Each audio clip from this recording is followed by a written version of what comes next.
What's up gamers, DreamcastGuy here, and it's Top 10 Thursday.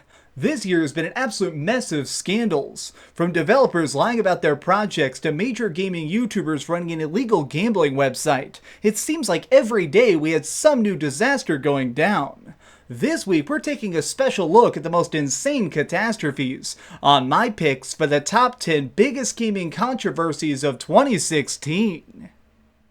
Number 10. Trailer Trouble. Early promotion for a game is supposed to get everyone hyped for its upcoming launch, but sometimes it can have the total opposite effect. Call of Duty has slowly become more and more despised over the last decade for its lazy map design and reused gameplay style. In an attempt to shake things up, Infinite Warfare takes the action to the distant future and lets us feel the boots of soldiers in space. This teaser video ended up annoying gamers even more for its ridiculous nature, leading it to become the most disliked trailer ever made and got people saying that this was the death of Call of Duty. Number 9. Rocky Volleyball release. Any artist wants people to like what he's creating, but there's always that subtle fear that when you launch your game, it'll be hated. Koei Tecmo is a company that's grown a rather large fan base around their very unique titles, especially their epic fighting franchise Dead or Alive. This series has gone on so long it even earned a silly volleyball spin-off. Honestly, these games are just plain goofy fun, but sadly, we'll never get Extreme Beach Volleyball 3 outside Japan. The developers stated that they didn't want to face massive backlash for putting out a game featuring women in such tiny outfits in 2016, so they quietly canceled all efforts to bring it to the rest of the world. As you can imagine, this news didn't exactly make fans happy. Number 8. Voice actor strike. Storytelling in video games has reached all new heights of perfection this generation. With better writing and more talented actors lending their voices to these heroes, projects have been able to achieve incredible emotional impact. Recently it's come out that unfortunately these passionate ladies and gentlemen are rather mistreated within the world of game design. They're often overworked, underpaid, and generally told they suck even if they did an amazing job. Because of this, they banded together and went on strike. Not only are several major projects now delayed, but some of the actors leaked details of the secret games they were playing characters in. Hopefully this all gets sorted out soon so we can go back to enjoying the great plots in the games we all love. Number 7. Bethesda blocks reviewers. There's always been a bit of a complicated relationship between reviewers and publishers. The guys making games want their product to be seen, but they also need to try and avoid bad press, so sometimes they get nervous about giving out their stuff early. This year, Bethesda decided that they preferred no coverage rather than mean videos being made about them, so they announced that no one would be getting their games before release day going forward. This brought up some hard questions in the community as gamers began to wonder what this could mean. Whether you watch reviews or not, they are an important part of gaming because it can really help someone choose which projects are worth spending tons of money on. This basically looked like a weird way for the makers of Fallout to change what could and couldn't be said about them. Number 6. EA Kills Titanfall. These last few months have been crammed full of huge titles. Watch Dogs 2, Gears of War 4, and Battlefield 1 all came out back to back, leaving little room for anything else. On October 28th, Titanfall 2 was released to high praise from both critics and shooter fans, but the sales have been horrible. Journalists in the industry are generally baffled as to why Electronic Arts forced out such a fun game to die in the most crowded part of the season. The main theory is that EA is doing their best to completely murder off Call of Duty forever. They already knew that sales would be bad this year, so they stacked up the weeks leading up to its launch with the absolute coolest projects possible to hurt Infinite Warfare's bottom line. Sadly, this means that Titanfall was set up to fail, which could lead to this being the last time we ever see these awesome robots in action. Number 5. Sony hates mods. Small changes to a game can make a big difference in overall gameplay and thus make it interesting longer. Doing something like fighting a dragon in Skyrim is fantastic, but making that mythical beast instead look like Thomas the Tank Engine is hilarious. These alterations are called modding, and it's a perk that many have grown to enjoy. Smart freelance programmers will warp and rewrite the code of a game to make some truly crazy new elements. For some reason, Sony really hates the concept of allowing these incredible third-party third-party patches to ever exist on their hardware. While the Xbox One has supported fan creations for over a year, the PS4 strangely never got these features. That is, until a team of developers called out Sony on their poor business practices. As soon as they sounded the alarm, everyone rallied around to demand that mods be brought to the PlayStation 4, and surprisingly, Sony ended up allowing it. This was a giant win for gamers everywhere.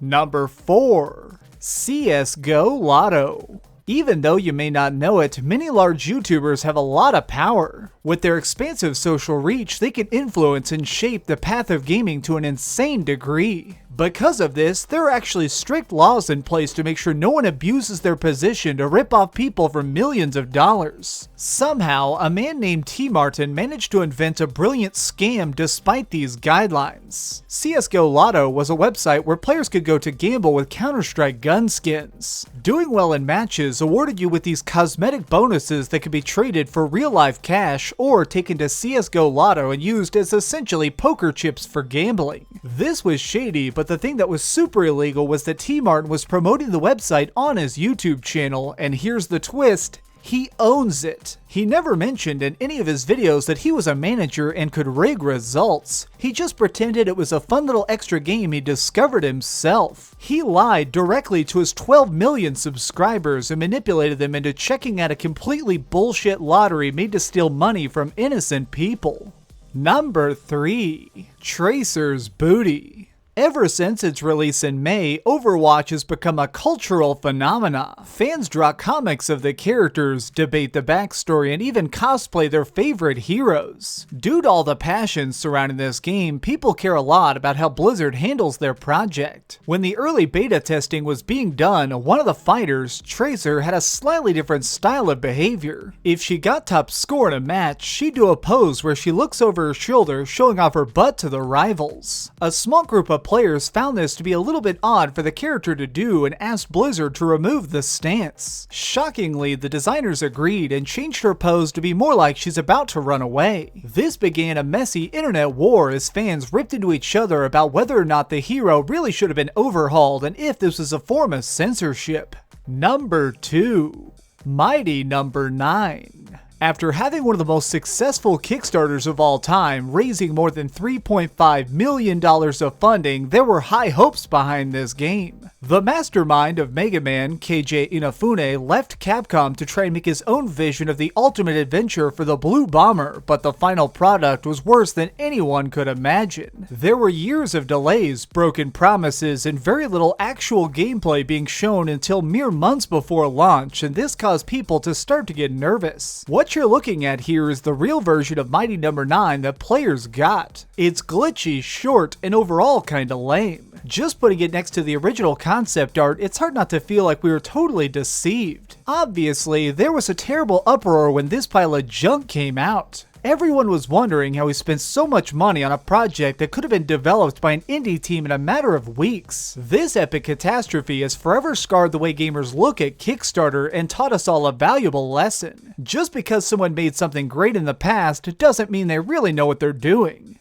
Number 1. One Man's Lie. An expansive universe with 18 quintillion planets, each with a unique ecosystem, gravity, and even animals sounds undeniably impressive. No Man's Sky was said to be not only the largest game ever made, but theoretically something you could play for the rest of your life. By building a fast ship and pointing yourself to the stars, any direction could take you on a bold new quest. There's just one issue. This was basically all a huge lie by Sean Murray, the head developer at Hello Games. In interviews, he claimed that there'd be online multiplayer allowing us to hunt our friends in this expansive universe, tons of alien races to interact with, and a nearly infinite number of things to do. Too bad the real game had none of these features. When gamers started flooding the servers on opening day, they quickly discovered that they'd been sold a box of lies. Suddenly, Sean Murray disappeared off the internet, his social media went silent, and news of upcoming patches essentially disappeared. The subreddit dedicated to No Man's Sky became a central hub for people trying to investigate where the truth of this project really is. Even now, no one is quite sure what the heck happened with this overhyped title. For its crazy lawsuits, millions of returned copies, and immense backlash, I'm awarding this my pick as the biggest gaming controversy of 2016.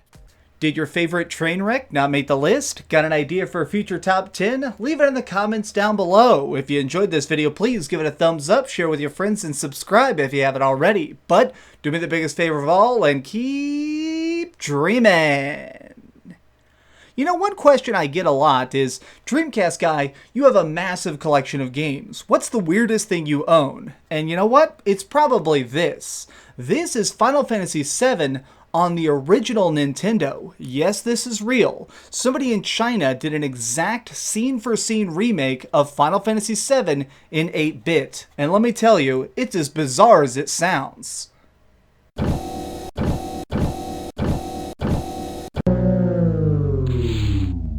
Thanks so much for watching. If you liked this video, maybe check out my last video. Please subscribe, and if you want, share this somewhere with your friends.